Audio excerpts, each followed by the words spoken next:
What is up, everybody? Welcome yet again, another episode of Comfort and Chaos with yours truly. And we got a special guest today, guys.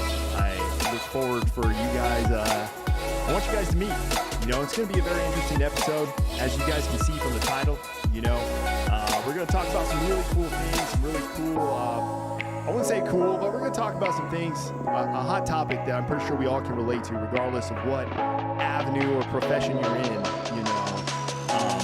So I want to thank you guys for being present today. There's power in presence, so thank you guys. All right, and if you're watching later on and you're watching on YouTube, please, by all means, hit that like button, slam that subscribe button, and be part of the Comfort and Chaos team, guys. So I really appreciate that, And the support definitely is really appreciated. It goes a long way. So thank you, guys. All right. Let's get ready to get this show on the road, guys. Just sit back and relax. And let's rock and roll.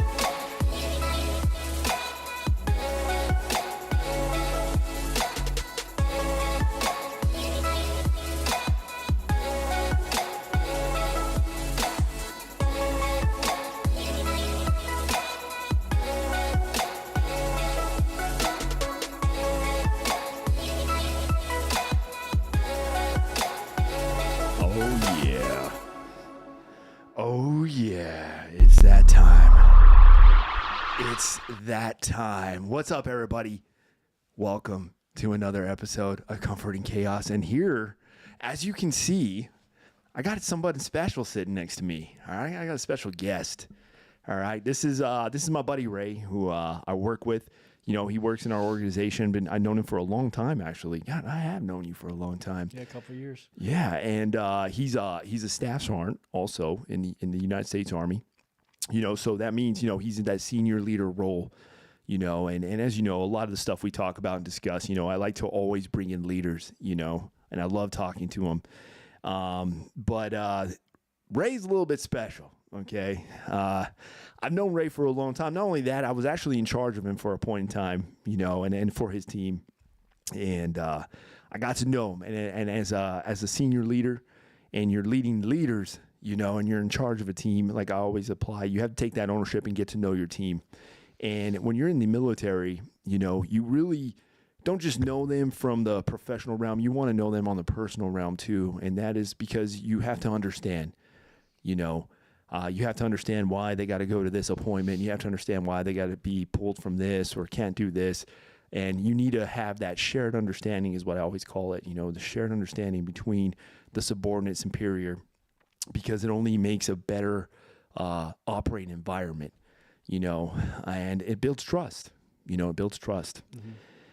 And with you, Ray, man, before we go into anything, if you like, I would like, how about you introduce yourself? Tell us about yourself, what you've, accomplished in the Army, why you joined the Army, and you're a family man, yeah, by all means, yeah. Floor is yours. Thank you. I appreciate it. It's an honor. So I am Ray Lopez, Staff Sergeant Lopez. Been in the military over 9 years, going on 10. Human intelligence, but I work directly with my guy here. Let's go. And yeah, what he said is absolutely right. The Army is not always easy on the family, and it could be hard. It could definitely be hard. But something that we want to talk about today, and I think we're going to hit on, is a lot of people, when things get hard in their personal lives, the first thing they want to do is get out of the Army, and they think that the Army might be hurting, making their situation worse. And I'm really here to advocate, and I do this at work all the time with Mm-hmm. all kinds of soldiers, not just in our detachment, but beyond, that are going through issues, and trying to show them what the Army can do for them, and the benefits that it actually has for you before you decide to run away from it. But yeah, I've been in for 10 years. I've been here in San Antonio for about going on 4 in June here. Mm-hmm. Before that, I was in Germany with 1st Battalion, 10th Special Forces Group support. Ooh. Very good time. I was there for 4 years, from 2017 to 2021. So, right before all the good stuff happened out there in Eastern Europe.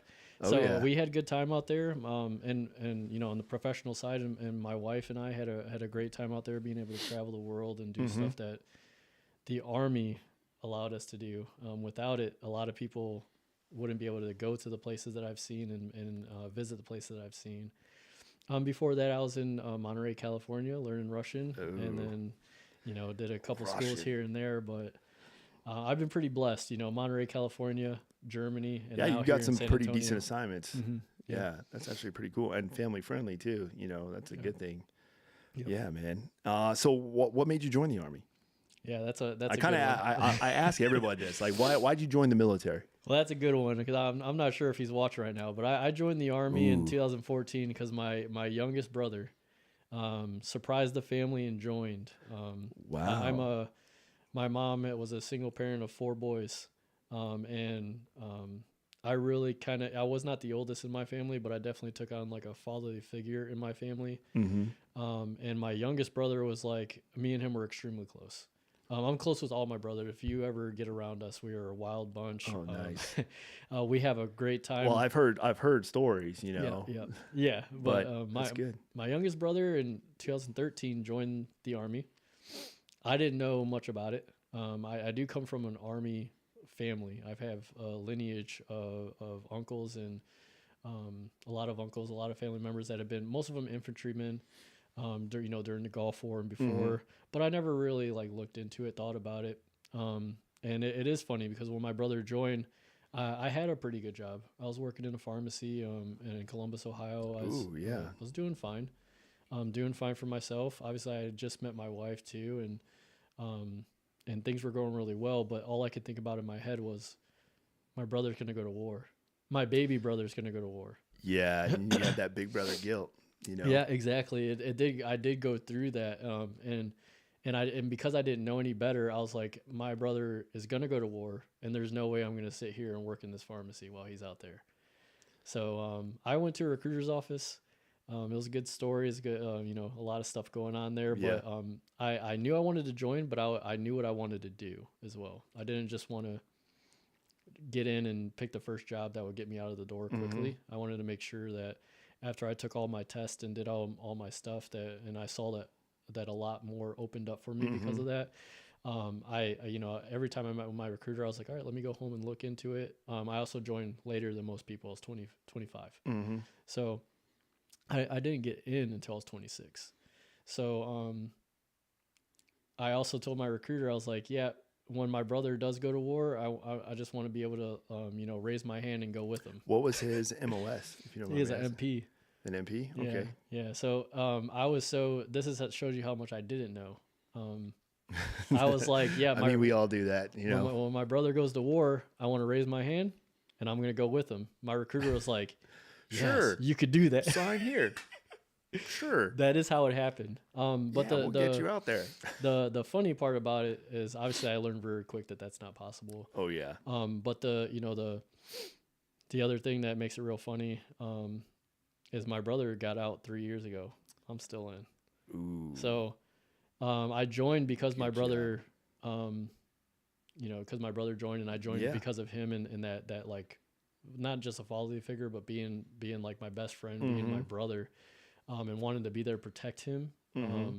It turned into, this is actually something like I'm blessed to have joined the Army. Mm-hmm. When I, in hindsight, as I look back and at the stories that we might get into with my daughters and stuff, I believe that that's how my daughters would have came into this world no matter what. Mm-hmm. And my wife and I talk about it constantly, is like, what would we have done if I was not in the military? Mm-hmm. And that's why I'm still in and he's out, and I want to stay in until I can retire.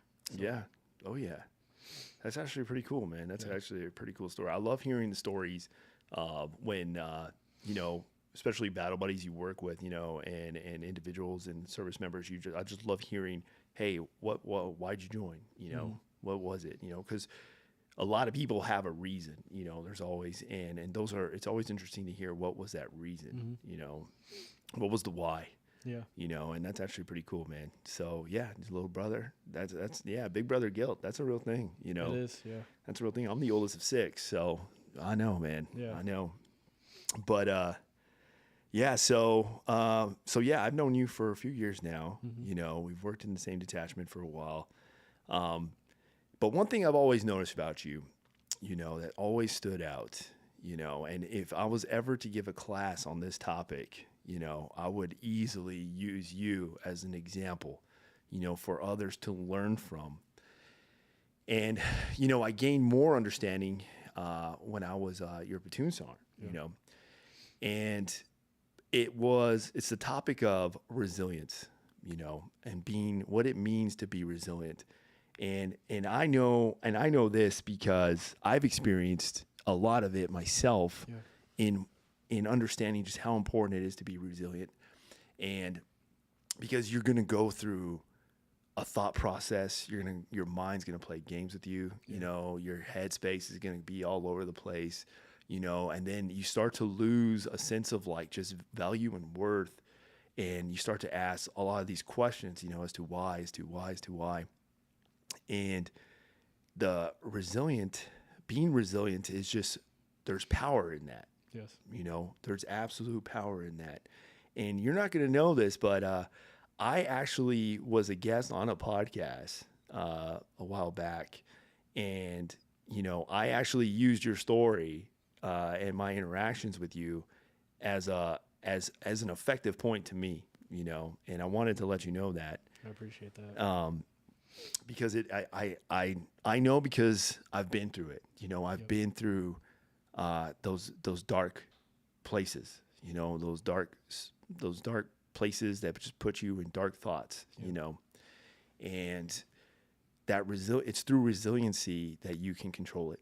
You know, and you know I'll let you share. You know, whatever it is, but I'll never forget the we had a conversation once in the office, you know, and it's that one stood out to me the most because that's when you basically laid it all out, like what you're dealing with, you know, and some of the thoughts that you were having. And I knew right away because I've had those thoughts before, Yep. you know, and it can be, and it's something we all go through, like it or not, we all go through this. You can, and if you haven't yet, I promise you will. Life is going to bring it. Life already is going to be, that's why we call it comfort in chaos, because that chaos will come. But I've always respected you for that, man. I've always honored you for that. But if you like, you know, I'll let you share, you know, these situations that you know, currently explore and live with and go through. But you are the definition of resilience to me, man. I Like, appreciate that. seriously, you really are. Because I can hear stories from anyone else, and then I'd be like, you think that's bad? Nah. Yeah. I know somebody who has it way worse, you know, and you're looking at this, and I'm like, no, hey, I'll show you a definition of resilience, and it's a picture of an NCO who's just down the hall. Yeah. You know what I'm saying? So, by all means, man, I don't want to take too much, but I'll let No, you share what you want to share, man. I don't want to share everything. I'll let you share, Of course. you know, what you And want to share. I do appreciate that because I know that you've been through a lot of stuff too. And you've shared some stuff with me before. There's other leaders that I have here, and definitely back in Germany that I will love and talk to forever. Because I've seen them go through things, and like you said, you tell soldiers like, you think this is tough. I know someone right down the hall that I can Yeah. introduce you to. I know people that have been through way worse than I have. And that's the thing is like, that's one of the things that it's hard to get comfortable with saying, because I also feel the same way. I look at a soldier who could be going through something that you and I might think is small, but I always like to like stop what I'm thinking and say, right now at this moment in time, that soldier is going through what they believe is the worst thing going on in their life. Yeah. So whether or not I think it's bad or not, I'm going to sit back and I'm going to listen. And then how am I going to help them get through that? And Exactly. it's like what you said is, hey, let me introduce you to someone, Sergeant Gallegos.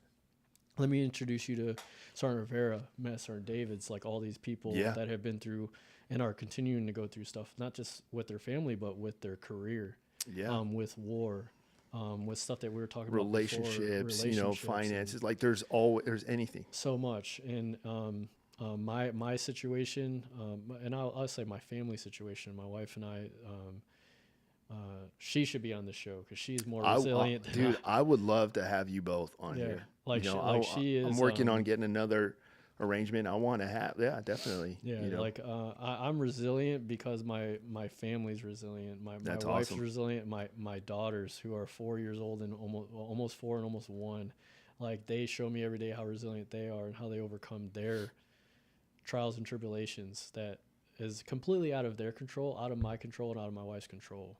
Hmm. I remember the conversation. We didn't even talk about this before we started, but I know the conversation you're talking about, and it was when I was every now and then it's hard for me, but I find a time for people who are in charge of me. Hmm. When is the right time for them to know what I'm going through and what I'm thinking? And I remember a conversation you and I had, and it was about my family situation, but I share with you that I was like, I hate that I wake up healthy Yeah. every day. I hate that Yeah. I wake up at 5 a.m. and I can go outside, run 5 miles, Hmm. do all these pull-ups and all these push-ups and, get Hmm. almost max out my ACFT when my daughter can't even walk. My daughter can't even crawl. And me and you just kind of like, you're like, Yeah. I know exactly what you're talking about. You said a particular comment, or you made a statement too that really stood out, was when you made a reference to the thoughts that come in your mind when you're crossing the railroad tracks, Yeah. or when you're driving by a semi truck. Mm-hmm. You know, you had certain thoughts, and I knew right then and there, okay, stop what I'm doing. I'm closing this door. I know because I've had those thoughts, Yep. so I know. Okay, we need Yeah. it. We need to talk about this. Yeah, you know? there have been times here and in Germany when it's been so hard, and this is going to be strange for even like my family to hear because to them, like I keep a lot of those thoughts to myself. I mean, we all do. Yeah, It's because it's a man thing. yeah, You like know. my family and my wife and her family, they I get comments all the time when I'm home. It's like, you're the perfect man for this family. You're so Oh, yeah. strong. You're um Emily is so lucky to have you, and I'm like, you have no idea. Oh, you're so resilient and you're so calm Mm-hmm. in the chaos. Or Yeah. and to me, I'm just like, yeah, but if you were around me in those dark moments, Yeah. like when I'm driving, or like when I'm at the gym, It's in always the when we're alone. You yep, know. yep, and I got my That's when it headphones on, comes. and I'm just like, I start to get emotional. Yeah, like no one sees me cry. Mm-hmm. No one sees me get upset. No one like hears or will ever know some of the thoughts that go through my head when I'm just thinking about not just my daughter, but some of the stuff that my wife's gone through, some of the stuff that I've seen my wife go through that to me is when I feel completely helpless and hopeless. And then yeah, we have those thoughts and and I remember that too. It's like there have been such dark moments in my head where I'm like, I don't know how I'm going to take care of my family in the future, um, especially with some unknowns in the army that I've been Mm-hmm. going through. And it's like, um, yeah, but if this train just comes by and takes out my car, or if the semi just comes by, then my family will have that life insurance and they'll be taken Yeah, care of. And man. then I'm like, I hit that other switch, and I'm like, that's crazy because my family needs me, and that's And that's where I try to shift that thought process, man, mm-hmm. because your daughters are gonna need a dad. Yep. You know, they're gonna need that backbone. Mm-hmm. You know, and they're gonna face their forms of chaos as they're growing up, and they're gonna need you. Mm-hmm. You know, so that is the value. You know, so right now, that problem, like I always tell you guys, that problem of today is not gonna be your problem tomorrow or a year from now or That's 2 years from now. So just do what you got to do to battle and fight through this storm now, because I promise you, you have this long line of just, here's your lifeline. This is your life. And this little problem right here is this little speck, a little tick mark on that line. And sometimes our mind plays this game where it pulls our emotions into it. And then we start to think, okay, it stops here. Yeah, that's This is the where I end. got to make the Yeah. choice, and you are somebody who I made sure I'm like, dude, okay, understand this, you know. And if you're willing to share, I mean, some of the viewers probably don't know a backstory of just kind of like Of course. what you know, and you can give a little summarize. You don't have to go into detail, but just a little description Right. of kind of like what you go through, Yeah. you know, and have gone through. Yeah, and that's okay. My wife and I, we share everything with people. We like That's good. we let people know, and it does help people overcome their issues. We've had when we share our story, when I share my story, soldiers or just friends or people are always like, "Man, I needed to hear that." Because I didn't think I could get through what I'm getting through right now, and Yeah, dude. now I know that I can. So Exactly. so with me, you know, my wife and I we went to, she dropped everything she she had going for her. She had a really good job. And I found out I was going to Germany, and I was just like, I want you to come with me. She dropped everything she had and came out there with me, and I promised her the world. You know, I was, Mm-hmm. you want to travel the world? I'm going to make sure you travel the world. You want these specific dogs, specific breed of dog? I'm going to get it for you. And I ended up doing all those things, you know. Mm-hmm. And then we were blessed enough in November of 2017 to find, or 2019 to find out that my wife was pregnant with our first child. Mm-hmm. It was extremely exciting for us. My wife always jokes, and I'm sure if you hang out with her enough and she talks about it. Oh, she's the coolest. Yeah. You know, she is the coolest. Yeah, I love her attitude. I love her energy. It's so good. It's so good. She's awesome. You know. Yeah. And I remember when she told me, she sat me down and she was like crying, but she was, this is when she told me she was pregnant, and she was expecting this, like, she was expecting a reaction out of me. And when she told me, she was like, you know, I'm pregnant. I was just like, cool. And she was like, that's it. And I was like, yeah. She's like, that's all you have to say. And I was like, I mean, yeah, we're getting old. Like, it's like, she always shares that, Yeah. that my response was, we're getting old. Yeah, it's cool. Let's do it. But it was a good time. Like, we had already traveled the world. We went all over the place. Like, we had some little trips that we wanted to do before we left Germany, but they were like things that we could do with a baby and everything like Nice. that. And then we were due to go home in April of 2020. Mm-hmm. And obviously, you know, everyone knows what happened in March Yeah. of 2020. So we had planned this trip to go home. We are going to let all of our family know that we were pregnant. We were having a baby. We were going to do our Nice. gender reveals. You know, we want to do all the things with Yeah, our first baby. do it big. And then March came, and the whole world shut down, and we had to change our plans. We ended up calling family and just letting them all know that we were having a baby over the phone. It wasn't like how we wanted to do stuff. Yeah, but, that's. but we had to let them know there's no way we're coming home now. Mm-hmm. And then we were super excited. We were on this high. We told our family we're just getting ready to do this. Have our baby in August of 2020 and go home Mm-hmm. to PCS. And a month after we told everyone in March, right after COVID, in April, my daughter was born on May 17th of 2020, and on May 14th, Emily got real sick. My wife Emily, and we were just like, you know, you might have COVID.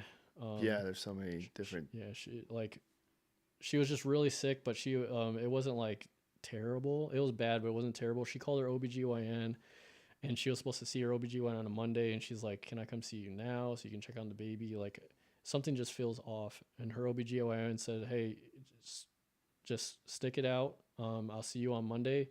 And she said, if it gets worse over the weekend, you have to go to the ER. And on Saturday, she was still pretty sick. Mm-hmm. And a couple times I told Emily, I was like, you need to go to the hospital. She's like, no. Like, she was just kind of in her bed, and I was just trying to take care of her. But on Sunday, I remember we woke up and she was like paralyzed. She just couldn't move. She was in bed, and then I made the decision. I was like, okay, we're going to the ER. And I got her in the car. We drove there, and it was COVID. So there was a huge line outside. We had to go through all this processing stuff. You know, they didn't really want me in there, but Yeah. I was like, once I get her in, I'll leave. We got her inside, took her to the, you know, it was in Germany, so they call it the mother ward. And they were like, hey, you know, she does not have COVID, because that was one of the first things we had to do. Okay. And they're like, but my wife's a type 1 diabetic. She's been a type 1 diabetic since she was real young. So that made her high risk already. And they're like, she's high risk, she's sick. We're just going to keep her overnight and get her some fluids because she's been sick for a few days. She was just real white and like needed fluids. They're like, go home, get her a bag. And so I went home, and within an hour, I got a call from a random German number. And when I answered it, it was, this poor, I'll never forget it. Not just because of the phone call itself, but this poor, German nurse couldn't really speak English very well. But she was very like distraught, I can tell. And she just basically said like, sir, get here fast. Like they're both in critical condition. And I was like, Oh, dude. all I said was both. Who? I dropped one person off to her, and she was like, your wife and your daughter. And I was like, where's my daughter? And she said we had to take her out. I hung up and I was, Oh my gosh, dude. I was gone. And so I'll never forget that. Driving on the Autobahn, and I was going as fast as that car can go, which, we had a BMW, and that thing was going like 130, 140 miles an hour. And I was in and out of traffic. I ran a couple red lights. I was like, if a Polizei pulls me over, they're going to follow me to the hospital. Yeah, I got to get there. I just didn't know what to do. I do remember I called my best friend Carl, and I was like, what do I do? What do I do? And he was just like trying to calm me down, but I kind of wasn't really listening to him. I got to the hospital, parked my car, ran right through this whole COVID line outside, and these, the security guards started chasing me. I was at the elevator, and I was just hitting the elevator, and I got tackled into the elevator by two security guards. They were yelling at me. And then this lady from the front desk who helped me when we first came in with Emily, she spoke great English, and she comes up to me, she's like, what are you doing? And I was like, I just dropped my wife off, my pregnant wife, and they just called me and said they took my daughter out. And she looked at the guards and said, let him go. So, I got upstairs. They had taken my daughter out at 28 weeks premature. Oh man. And they Cora and Emily were not doing well. I was not allowed to go see Cora. They were resuscitating her. She, I forget how many times. I want to say like 7 or so times. They said she had to be resuscitated. She had a hard time breathing. And then, so they let me go into my wife's room, but she was in a coma. She was just, and I sat there with her for a while until the nurses were like, you can't stay here. And I was just like, what do you want me to do? What? Like, I was You're very like this lost. is my life here. Yeah. But it was COVID, and they were so scared, and like there were so many rules, but they were bending them for me already. Yeah. So I was like, I'm going to be outside in my car. Call me when my wife wakes up. And I sat in that car, talking about good leadership. When I went outside, Yeah, man, I wouldn't be able to sleep, Yeah. When I went outside, my squad leader and my platoon sergeant were outside waiting for me. So, and they had to have been out there for a couple hours while I was upstairs. And they thought my daughter had passed away because I instantly started crying, and they like jumped into their arms, and they were like, it's okay. And then I did tell them, I was like, she's alive right now. But I was like, Emily's up there and she's not awake, and then they told me I can't stay in there, so I'm just gonna sit in my car. And they're like, well, we're gonna sit in your car with you. Yeah. They stayed there the whole time with me. It was a couple hours, like 1 to 2 hours, and then they called me and said I could come up. So I went up there, and Emily was awake, and that was really hard for me because to see your wife who was ready for motherhood, ready for the world. Oh yeah, and, dude. That's what for me is like what little girls grow up, and they're just like, I'm gonna have babies, I'm gonna have a family, I'm gonna do all this stuff, and this is what I want to. When I'm pregnant, I want to do this. I want to have my reveal, my gender reveal, and this and that, and it all got taken from her, and I could see it all in that moment in the hospital. Like she was lost, and you've met Emily. Like she doesn't. When she looks like she's lost, then you're like, something's wrong, because she's always got everything. She's 10 steps ahead of everything. Yeah. There was, we talked, the nurses came through and the doctors came through, and we couldn't see Cora still, but they were like, can I have your phone? And Emily gave them their phone. They went and took a picture of her. So we got to see her. through a picture. And then, long story short, to skip past this part is just like, Cora was, born with her esophagus was not connected all the way through. Oh man. So they had to do an emergency surgery on her immediately. She was she was born so early, and they weren't able to prepare Emily and her body for it, so she had some severe brain bleeding. Jeez, dude. But then they told us, like, forget the brain bleeding, we need to focus on the stomach. But they were like, but when we go in there and do surgery, it's going to make the brain bleeding a lot worse. Yeah. So it was kind of like, but they were like, there's nothing we can do about that. She's going to die if we don't fix her stomach. It will affect her brain later. So we just kind of like started figure like to her, Emily and I were just like, this is life now. So let's get ready for it. Yeah. But I remember, where the resiliency in this relationship and like why I need my wife and why she was my person was when Cora was going to go through that surgery. They had to fly a doctor in, and that can do it, and it was like a big deal, and they were rushing him in, and they told us like, hey, you need to come spend some time with your daughter because we don't think she's going to make it.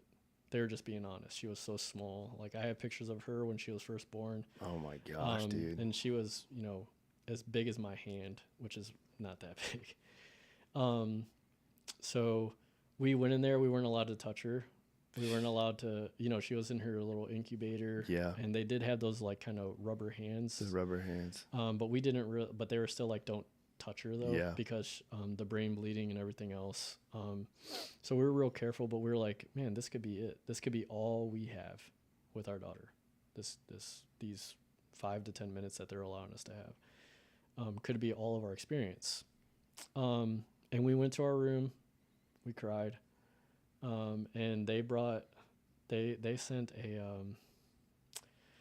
oh man, I don't know what you even call it. Like a someone who prepares you. Like a chaplain or something. It was like a chaplain, but she like was a like a social worker or counselor. social worker. Yeah. And the way that she was talking to us was like preparing us for losing our baby. So, gosh. And this was, this surgery was about, between, man, I couldn't even tell you, but I'm just going to say between 1 and 3 hours. So we were just sitting there talking to her. She would ask us questions. She would hear us and see us cry and kind of like talk to us. And, she left, and then she came back, and her tone had changed again to where it was like really somber. And we're like, she's gone. She's just trying to figure out when to tell us. Like, my wife and I were crying. We basically like had looked at each other and we're like, she's gone. Our baby, like, we're not having a baby. And then, we were a mess. Oh, I can imagine, dude. And then someone knocks on the door, and the doctor comes in that we've been talking to this whole time. And then this young guy, the surgeon that they flew in, comes in here speaking like perfect English with like an American accent. Oh, I'm and sure. He's like, I'm sorry, did I interrupt something? And we're like, and then we just looked at him like he was crazy, and he was like, I'm the surgeon. He's like, your daughter is doing great. She's good. Oh, dude. Surgery was fantastic. Are you guys okay? And me and my wife looked at each other, and we talked to the doctor and the surgeon, and then the social worker. And when they all left, and it was just me and her, we looked at each other and we said, never again will we ever do that. Because we realized that we were completely doubting our daughter at that point, that whole time. And then we changed our mindset just in case if she were to pass, because, they did tell us she's going to have more surgeries and more to come. It's going to get real hard. And we were like, because we know that now, we can never do that again, what we just did for the last 3 hours. And we said, if the doctors in Germany are very blunt, they're very upfront. So a lot of times it was like, hey, we don't think she's going to make it through the surgery. She's just too small. Mm-hmm. And that's the German way. When people think about the American hospitals, very optimistic, very like, keep your hopes up, it's going to be okay. With a very different like tone. And we're like, the doctors can tell us whatever they want. And then we're just going to shake our head. And Emily and I agreed to this. We're going to shake our head and say, all right, yep, thank you so much for your information. And then after that, we're going to say, Cora will tell us what she's going to do. And we agreed. If Cora decide, like if Cora was to pass during any surgery, in our hearts at this point, it was because Cora wanted that and she needed that because she couldn't go any further. She couldn't fight anymore. Um, and from that day on, I was just like, I looked at my wife and I was like, you are a badass. Like, I needed to hear that from her, because if she was like, no, we need to be emotional, we need to raise hell, we need to make sure that, like, we need to prepare as if she's always going to survive. And for me, when she was like, if Cora doesn't make it, it's on her own accord, it's on her thing. And I Damn. looked at her, I was like, you're absolutely right. Yeah, that there's power in the mindset, man. So that's Cora's story. She's had many surgeries for her stomach region. She's had surgeries for her brain because the brain bleeding, after all the stomach stuff calmed down, um, the brain bleeding did cause some fluid to build up. So they put a shunt in her brain. It's just a tube Wow. that's in the middle of her brain, Dude. and it drains the fluid that's building up into, like, all the way down her left side, and it goes into her stomach, and the stomach acid just burns it up. That's how it works now. So, but she's doing well. So my daughter Cora does have cerebral palsy. She is developmentally behind by about a year and a half or so. She's about to be 4 on May 17th. But I would say, like, Jeez, though, like going from that to now she's about to be 4. oh yeah, Like, and that's a miracle, man. well, it's also like, even with all that stuff, as we left Germany and all the issues that she had with her brain and the brain bleeding and the damage that was done, Germans were telling us, like, she's never gonna walk, she's never gonna talk, she's gonna be kind of like Emily and I would say, like, they were explaining it, like she would be a vegetable, like she would just be there. And me and Emily were okay with that. We were just like, that's our life now, and this is what we're gonna do. And then now you meet Cora, and she's not talking at like a 4-year-old level, but she is talking. You can understand her. Yeah. She tells She's us when expressing she wants. herself. Oh yeah, she's like, I want milk. This, like, 1 or 2 word sentences. This, what's that? And she's hilarious. But That's awesome. and now through therapy, she's moving around. She's got a wheelchair, and she's figuring out how to use it with her hands. And we're just looking back at, like, how silly we were to doubt her. Yeah, man. So Cora's doing phenomenal. Obviously, she still needs a lot of help and a lot of prayers and a lot of medical attention. But that's something that is not new to us, and we're prepared for it. And just thankful to not just God, but to my leadership and my career path choice, that everyone has been extremely understanding and giving me that opportunity to take care of my family, because they know that if I leave for 1 or 2 hours a day, they know that I'm not going to turn that into 4 or 5. Like, I'm gone for that time that I need to be gone, and I'm going to be at work all the rest of the time. And then I'll even come back. Like, when I have an appointment that ends at 1500, I still come back in, because I still got an hour to 1 to 2 hours to give to work. And the reason why I have that mindset is because I will earn every single penny that the Army has given me to take care of my daughters and my family. The insurance and the benefits. I've seen the TRICARE bills from the time my daughter was born, and we're over like $3 million Gosh, worth of dude. brain surgeries. Because after that, my wife's type 1 diabetic, and she had complications after Cora's birth, with her with the hormone levels and her blood sugars. Multiple doctors and endocrinologists just couldn't figure out why her blood sugars were just out of control. My wife had been diabetic since she was a child and never had issues before, but with Cora's birth, it triggered something inside her, to where, like, she would get a reading of her blood sugar and it would say a certain number. She would take the insulin, but, like, that wasn't the accurate number. So at that moment, it was probably like 100. Yeah. But 5 minutes later, it was like 70, and she put in insulin for 100 blood sugar. And once that insulin took her down, she was down. So, dealing with, seeing my wife in some very vulnerable situations. Oh, dude, I can only imagine, man. Gosh. And those are tough. Yeah. because those are the points where I start to realize that like I cannot live without my partner, and I can't take care of these girls without my partner. By myself. I know that I would have like all the support in the world between my family and her family, but well, I was like, nobody knows what she does for these kids and me.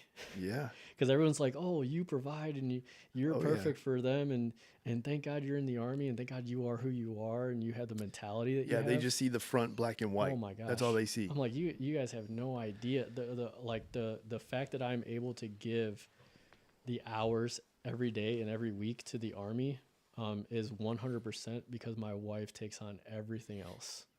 And some people just don't understand how much that everything else is. It's a lot. And then the last part is, you know, like they're both going through their constant They struggles. both have their challenges. Mm-hmm. And then in November, December of 2023, we find out that we are pregnant with our second child. And it was scary, but we were also super excited. Like Cora was doing well, Emily was doing well. They're both on this trajectory going up.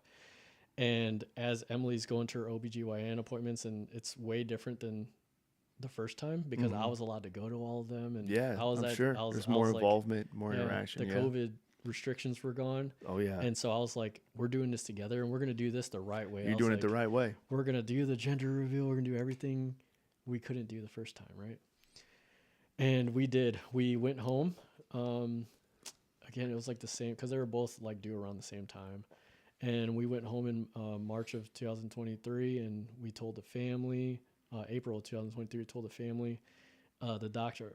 We purposely planned an OBGYN visit for the day before we left for leave, and the day when we got back. Mm-hmm. And when we that appointment before we left, they looked at like all the stuff we were worried about, like her anatomy scan. Mm-hmm. And they were like, everything looks great. Everything's together. She's breathing well. She's active. Her heartbeat's good.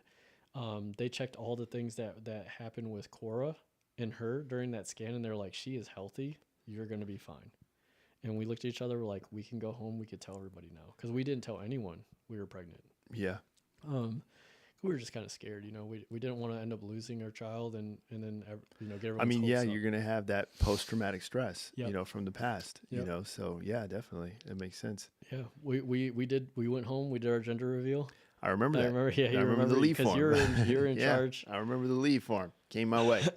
And approved real quick. Yeah. We came back on, so it would have been 7 days, like April 20th of 2023. And we had our appointment for the 21st. And we went to that OBGYN appointment, and the nurse takes Emily's blood pressure, and it's high, really high. And we were like, well, you know what? It's probably high because she has white coat syndrome. Like every time she goes to a hospital, her blood pressure goes up.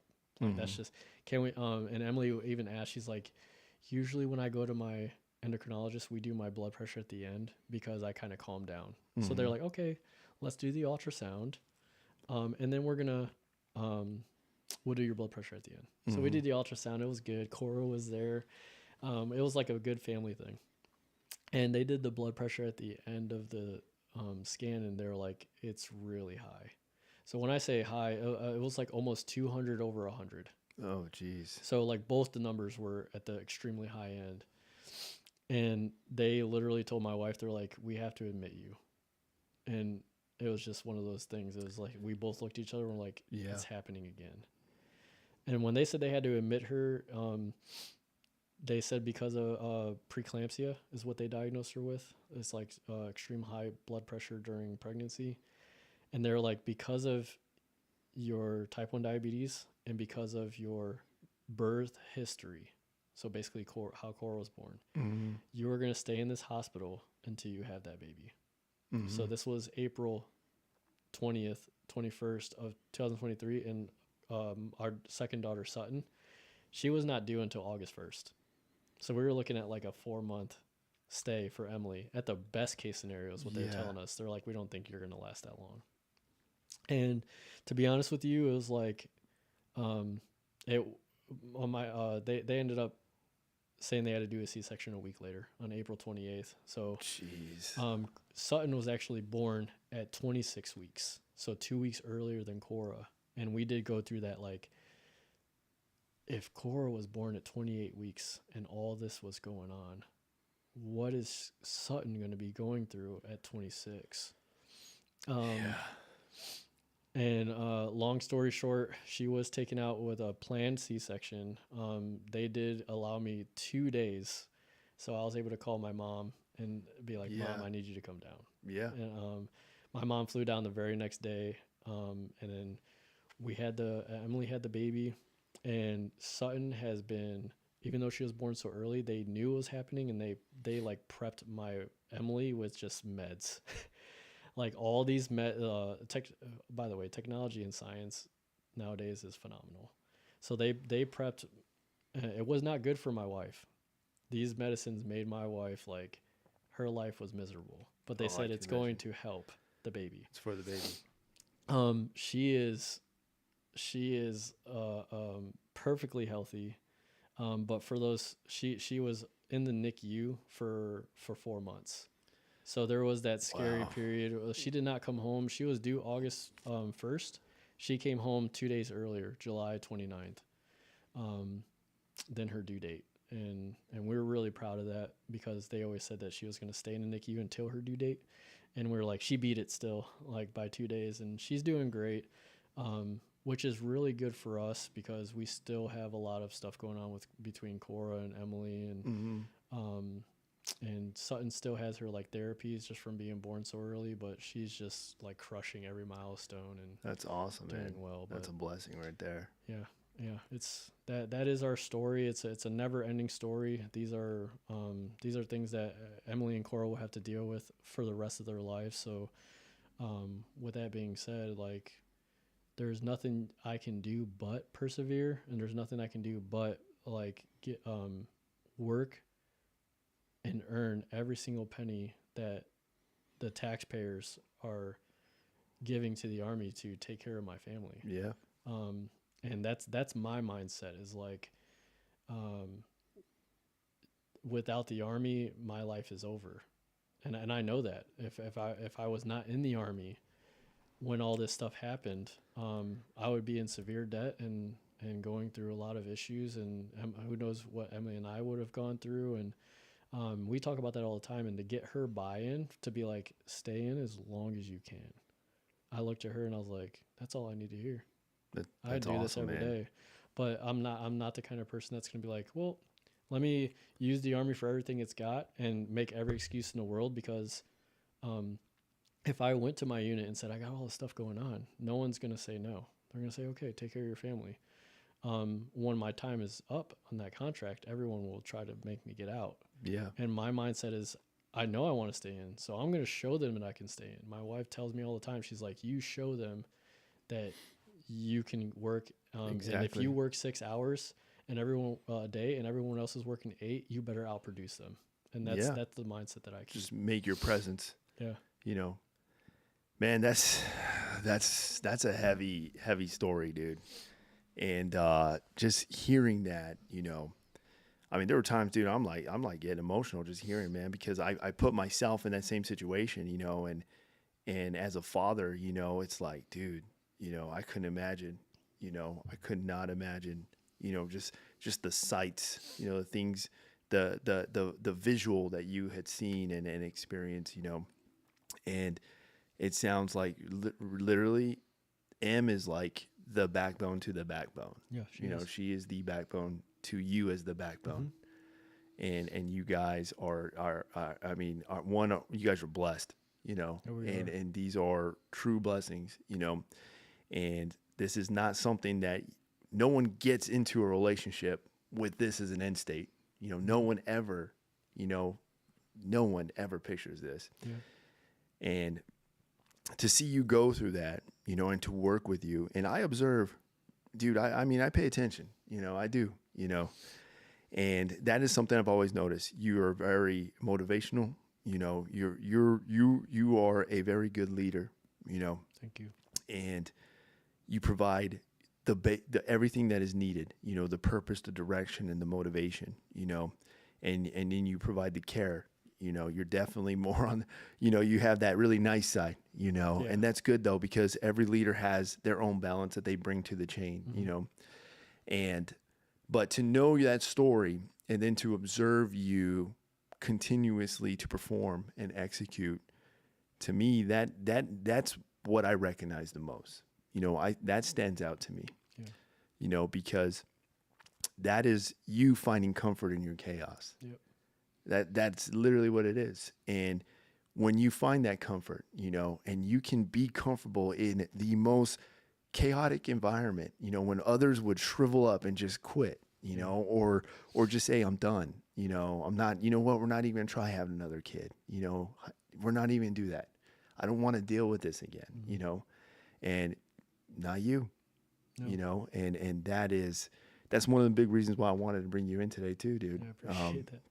But I definitely want you to know, man, I admire you a lot. You and Em both. I admire you both, man. You guys are the definition of resilience as a team. Yeah. You guys are a team, and it's just amazing to see all that you guys have accomplished and have achieved, and to see how far your girls have just come up when others probably could have just written them off. Yeah. And that is it's a true blessing, and it's definitely it's an honor, man, working with you. So, and it has been, and I definitely hope nothing but the best and straight blessings for you and your family and your career, dude. I hope and it killed me too whenever I heard that you were on the trying to transition and do this and do that, and I'm like, dude, nah, man. In my mind, of course I'm going to support you, but in my mind, I'm a human too, and I'm a human too. Yep. And it's like when you're on a basketball team and you're losing, one of your players, one of your starters is going to another team or leaving the team, and then you're like, darn, man, Yep. we're losing a good one, Yeah. So if Em's watching, man, I appreciate her supporting your decision, because and you are right. You did touch base on things that a lot of soldiers now tend to neglect, or tend not to notice. And they don't notice just the benefits and the opportunities and everything that's just kind of afforded to them that they just don't know, and that's an amazing story that I think should be broadcasted, man. And especially in a resilience class, man. For sure. Especially in a resilience class, I think soldiers would benefit the most hearing just a real life story than rather seeing a bunch of PowerPoints. Yeah, like like one of the things that, like, to touch on what you just hit on is like when people go through traumatic experiences in the Army, and this is what I've noticed almost 10 years in, I've seen, and like you said, I think every soldier goes through a traumatic experience at some point. In some shape or form, yeah. Like one thought, if it's not the first one, you're going to think it is like, I need to go back home.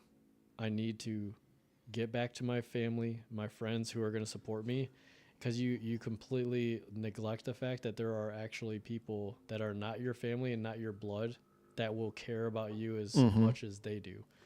And that was true for me, and it was true for Emily. We were like, we need to get the heck out of here. We need support. We need mom. We need dad. We need sisters, brothers. All these people that are telling and talking to us like, come home. Let us help you. Let us take care of you. And one thing about Emily and I is I joined late, and we're a little older.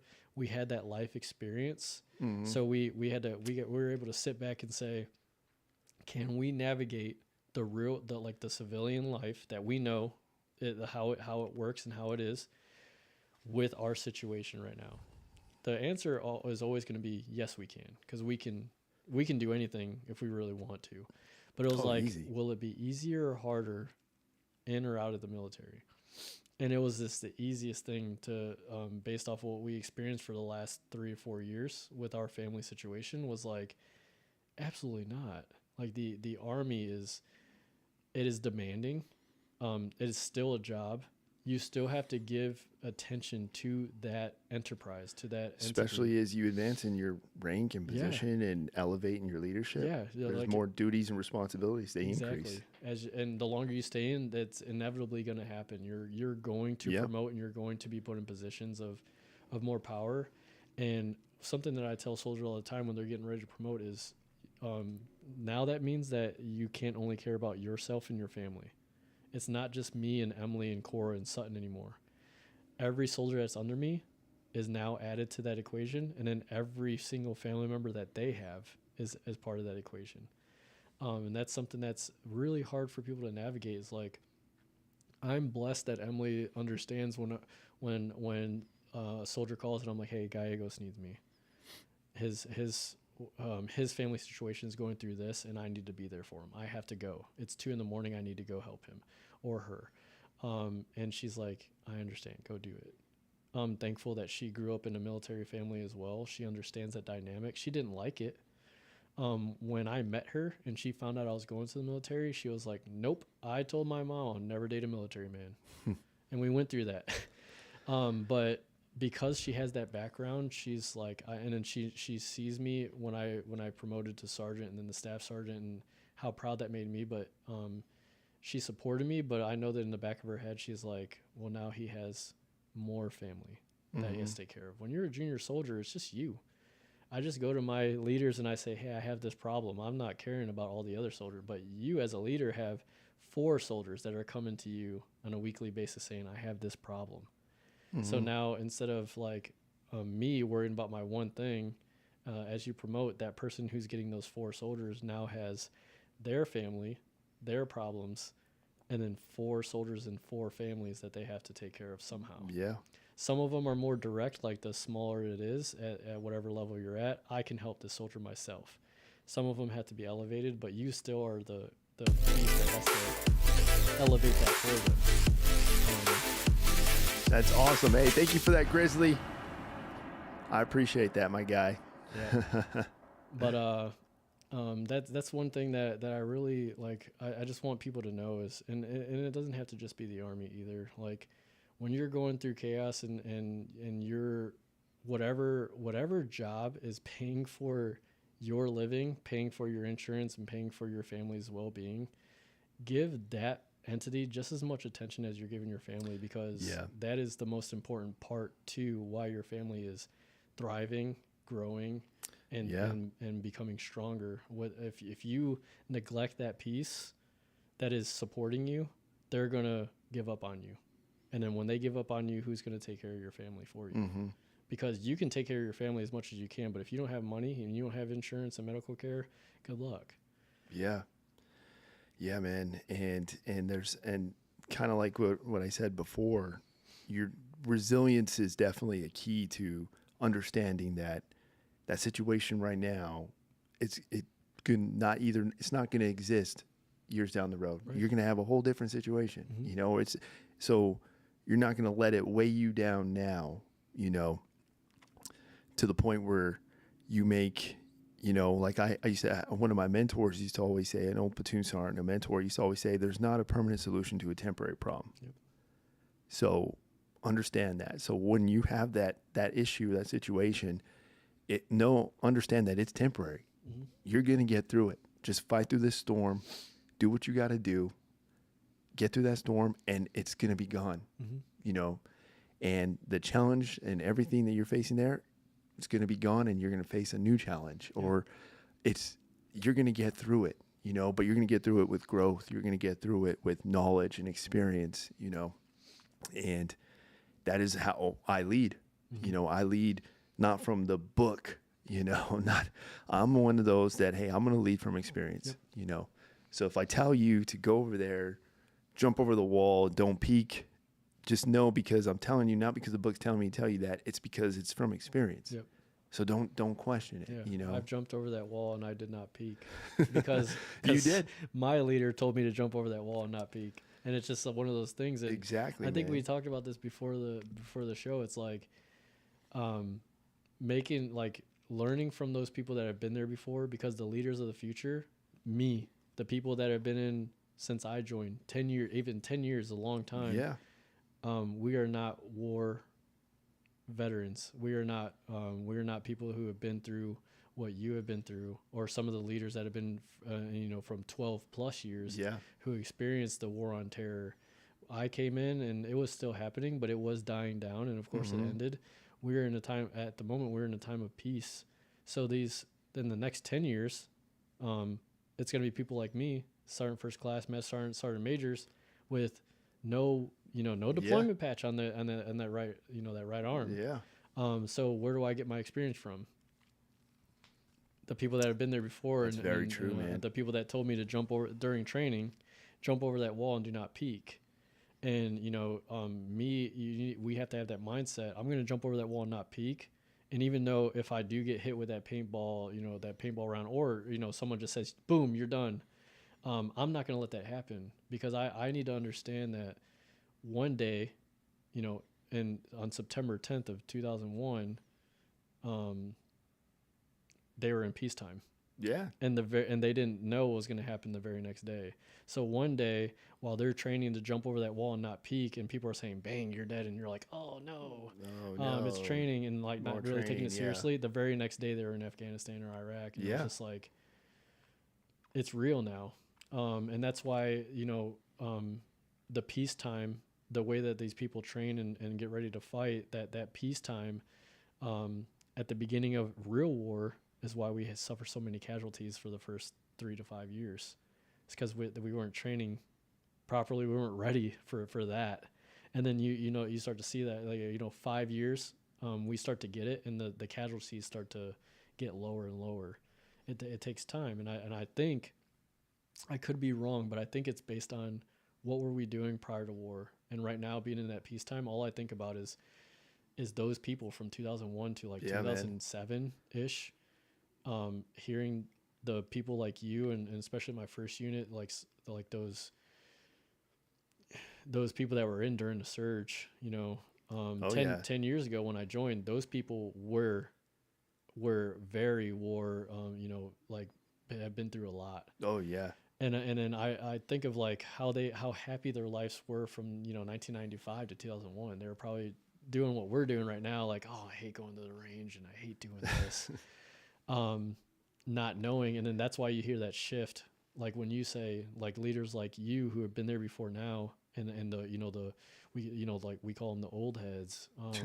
Am I an old head? Yeah, you're an old head, man. Great, man. I'm officially an old head. When you guys, when we're out in the field and it's just Camp Bullis, and the most dangerous thing out there is a rattlesnake maybe, but we're low crawling through the woods and we hate it, and we're sweating. We're like, this is so pointless. We got that red thing on the end of our rifle, and somebody goes, boom, you're dead because you were crawling too high, and we're just like, this is so lame.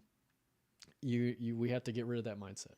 We have to say, no, like, I need to pretend like today is September 10, 2001, and tomorrow could be September 11, 2001. And that's how I go through my training, and how, like, when I take my soldiers out to, even when we went to the range, 2 or 3 weeks ago, don't allow people to be stagnant out there. Don't allow people to be waving their barrels around. Like, the small things that I learned from day one of basic training have stuck with me forever. And it has nothing to do with my story of coming in. It had nothing to do with like, oh, I joined because I wanted to, go to war with my brother if he ever had to. And it changed to like, oh my gosh, I could die if I don't take this seriously one day. So yeah, man, that's something like when I tell you to jump over that wall and don't peek, it just sparks something in me, because a lot of our viewers will be like, oh, that's old head trigger shaker. Yeah, don't ignore it, Grizzly. Stop, Grizzly. We see you out there, dude. We see you out there, and we see you over there chatting too, or whoever you on the YouTube side as well. But I appreciate you guys for being here, and thank you for being present tonight. But hey, don't be trolling, all right? But when you said that, it's something that a viewer might be like, oh, that's so that's so silly. But we have to change that mindset. The soldiers like me, who are the leaders of the future of the Army. Yeah. We're going to be an army of non-combat experienced people. And I don't think people realize that in 10 years, if we don't go to war in 10 years, that means that I'm going to be at my 20. So everyone below me has never been to war. Yeah, And man, then that's all the pretty leaders crazy. are going to not be to war. There's probably going to be a couple, you know, but those are going to be like colonels, Yeah. generals, maybe some sergeant majors that are like, you know, staying in past 30 for some reason, because they just love it that much. But um, it's a scary thing to think about, no, especially when we're talking about family and stuff. You know, I got these two girls that need me. Yeah. We could be asked, our unit could be asked to Yeah. do, something could happen tonight, right? The balloon can go The up balloon could go up and anytime. they could be like, we need intel support now. And I'm just like, I have to be able to look my wife in the face and be like, I'll be back, don't worry. But like, then I look at the way that we train sometimes and I'm like, can I Are you tell truly ready? can I You tell know, my wife that I'm ready? like, do you trust your left and your right? You know, Exactly. because that's who you got to rely on. Yeah, like You know. my life doesn't depend on myself. Like my life depends on you Mm-hmm. and leading me and telling me to do the right thing because you've been Mm-hmm. there before. Or but like, let's say in 10 years when you're all gone, if I don't have that experience from you, from what you've been telling me, from what my leader's been telling me about like where to go, what's covered and what's not, like how should I maneuver through this obstacle and how do I get from A to B while getting shot at without ever experiencing that? It comes from you. Mm-hmm. And if I don't pay attention or I think it's stupid, then if that balloon ever goes up and you're all gone and I'm leading my soldiers and I wasn't taking it seriously, then I just put my entire team and my entire unit at jeopardy. And that's how we need to change our mindset. Yeah, man. There's a phrase that it's always been instilled to me from my previous leadership, you know, and my upbringing is the understanding that complacency kills. Yep. You know, and when you understand that, then you're focused on training. You're focused on no matter what it is you're doing. You're at the range or training or whatever. You're planning training. You have to get out of that mindset that, oh, we can shortcut this or we can shortcut this. When it's like, no, man, there's a reason why we say train to standard. You Yep. know, and not to time, train to standard, Mm-hmm. because complacency will kill you. You Mm-hmm. know, it'll kill your team. It'll kill the mission. You know, complacency kills. So, and we as leaders have to make sure we articulate that understanding down and make sure it's understood that it comes back up. Mm-hmm. You know, and so that's how I've always conducted my. That's how I always executed my leadership style. You know, because my hope is no one ever has to go. Like my hope is you don't go. No one has to go through anything crazy like that. You know, hey, you don't. That's awesome. You don't. You did your career. You did your time. Yeah. That's awesome. But know that you were ready. Yeah. You know, Exactly. you provided your service. You stood at the wall ready. You Yeah. know, and that's you take pride in that. Mm-hmm. That no matter what happened, you know what to do. You know. So, yeah, man. No, that's that's a great point, dude. That's a great point. But aside from all that, definitely, man. Just you know, you to me are the photo definition of resiliency, man. Yeah, appreciate And that is something that I hope you use that testimony to just kind of educate and share that understanding, because we operate in a time where obviously, you know, there's a different generation, you know, and there's also the big mental health aspect, you know, and soldiers now, you know, we've spoken about this in previous episodes, but there is a mental weakness that's being applied now. Yes. And, you know, we obviously know a mutual, you know, soldier and teammate who, you know, made a decision that, you know, even in my time with him, you know, I'm giving him the same conversation of like, dude, this is temporary. Mm-hmm. You're going to get through it. Just get through it. Have a plan and get through it, because 2 years from now, this ain't going to be a thing, Right. you know? But, that to me, that's what happened that's what happens. That's a result of a lack of resiliency. Yeah. You know, that is that lack of resiliency, knowing that, okay, I need to be resilient and persevere, like you said, and get through this. Mm-hmm. You know, find a teammate, find a family member, find someone to just cling on to, and let's get through this. Mm-hmm. You know, And it's tough, it's tough, and just in my time in the detachment, I've already gone through that 3 times. Yeah. That was my third one, Yeah. So it is tough. And I harp on this enough. I'm always constantly saying this, man, is the importance of resilience and understanding that, this ain't going to be a problem a year from now, 6 months from now, whatever. Just get through it. Yeah. What do we need to do? What do you need? Mm-hmm. You got to communicate it though, because no one's going to know. We're not mind readers, but that would be something I would definitely encourage, as you continue on in your career.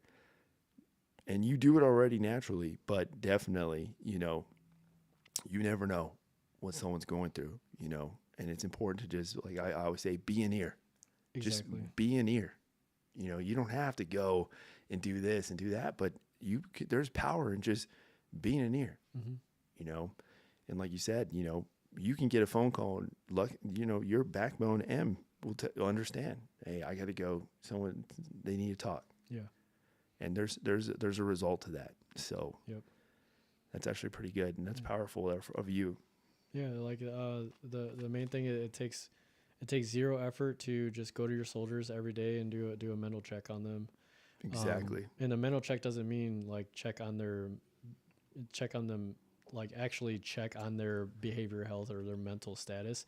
It's just like, hey, how are you doing? How's the family? I think when I first got here, we were walking up the steps and I was like, how's your boy? How's your kid? It has nothing to do with me, and you didn't feel like I was prying or anything. It's just a natural conversation to be like, yes, he's doing great. He was just here for spring break, but you can tell like, okay, everything's going well. But it's super easy for you to ask that question to someone and be like, it's okay. It's all right. It's been better. And then that's when you just need to do what you did to me that one day and sit down and be like, hey, you want to shut that door real quick? Yeah. And then you're just like, what could be better? Yeah. It's not even like you don't need to lecture me. It's just what's the next question I should ask to let them open up. It took a little bit, but if you ask the right question and you ask it in a way of like, I don't feel like you're prying, or I don't feel like you're trying to invade in my privacy, or like, oh, he thinks he knows what's going on already, so I'm just not going to talk to him.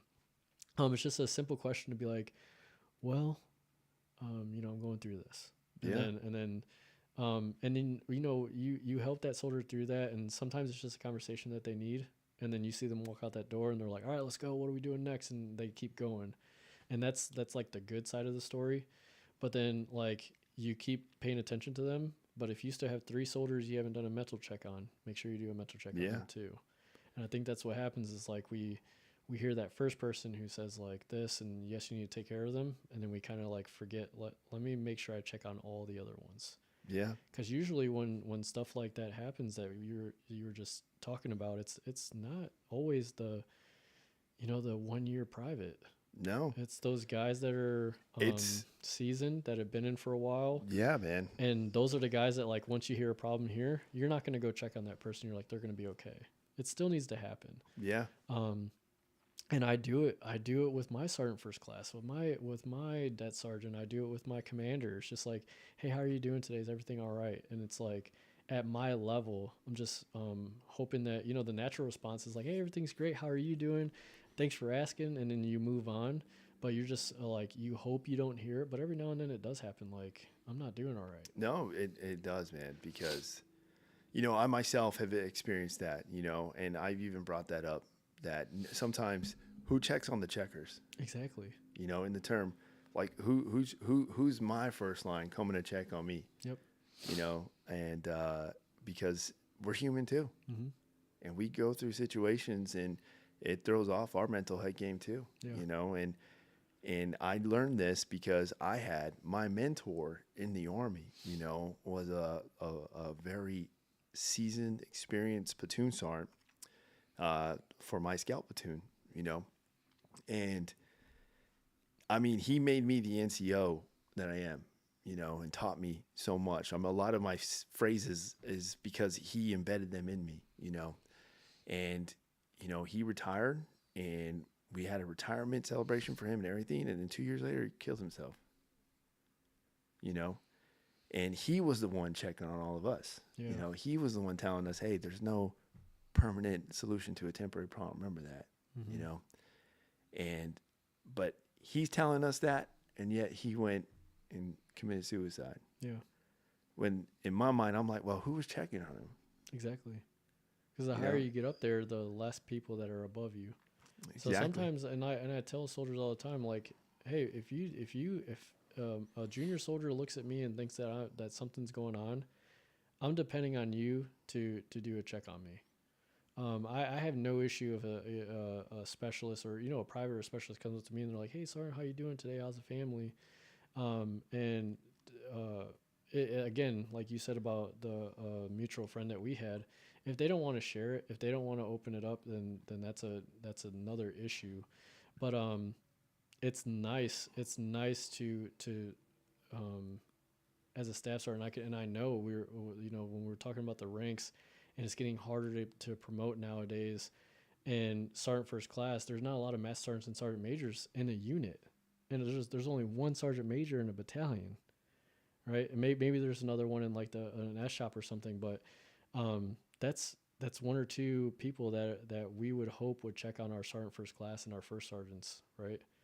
The lower you get, you got a private who has hundreds of people above them that can look at them and check on them, and it's multiple or team leaders, multiple squad leaders, multiple platoon sergeants that as they see them will talk to them. The higher that you get, and even being a staff sergeant in a detachment, is like there's not a lot of sergeant first class above me that are going to check on me, that are going to have the time and the effort to check on me all the time. So I do have a lot of E5s, E4s that come up to me and are like, hey, how's Cora? How's Emily? I feel comfortable enough to let them know that I'm okay, because I know what they're doing. Yeah. They're checking on me. They're doing a mental check on me. That's good. And they have to, they've been around me long enough, because I've been here almost 4 years. They've been around me long enough to know if I'm fibbing or not, So I need to make sure that I ease their minds too.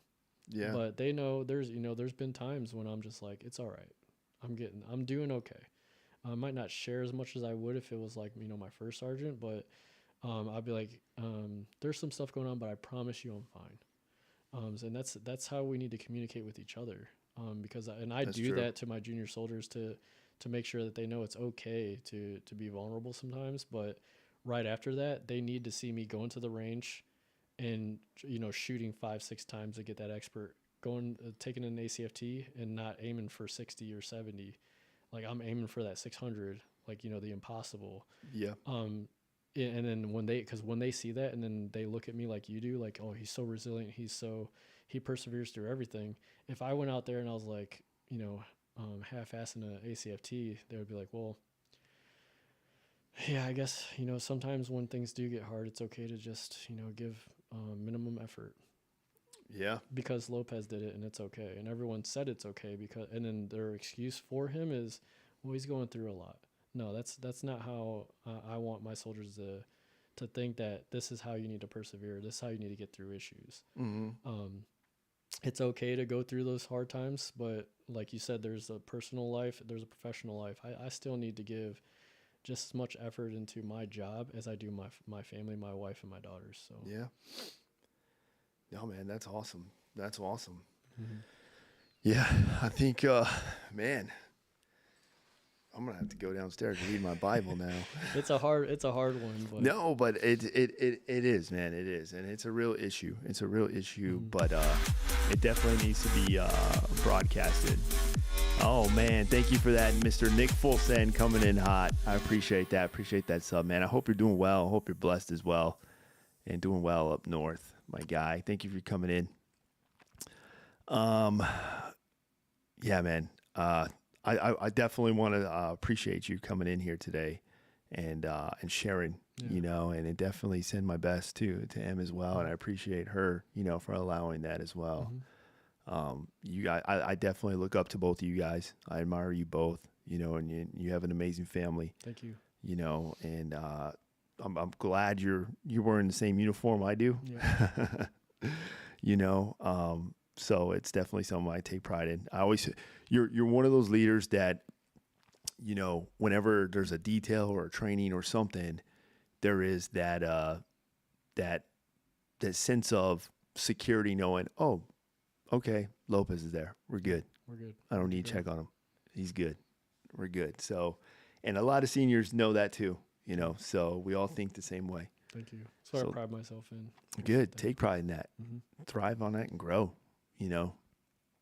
But definitely we need to articulate the importance of just being an ear, for soldiers, and those juniors and seniors too. Yeah, exactly. And seniors, All right, guys. Hey, dude, we're going to open up the chat line right now, see what you guys got to say. If you got some input, if you guys have some experience with some resiliency that you guys have experienced, or are currently going through, or if you got questions for my guest here, he is the definition of resiliency in my book. But by all means, guys, continue to share. Definitely. I look forward to it. Mr. Nick Full said, man, professional setup. God bless. Hey, thank you for that, dude. Not really, but I make do with what I got, What if an NCO is tall? What? Okay, Grizz. Okay. Let's see here on the YouTube side. We got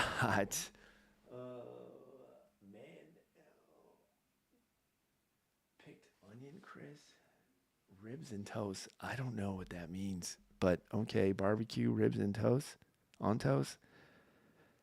Oh, I don't know, but thank you for that.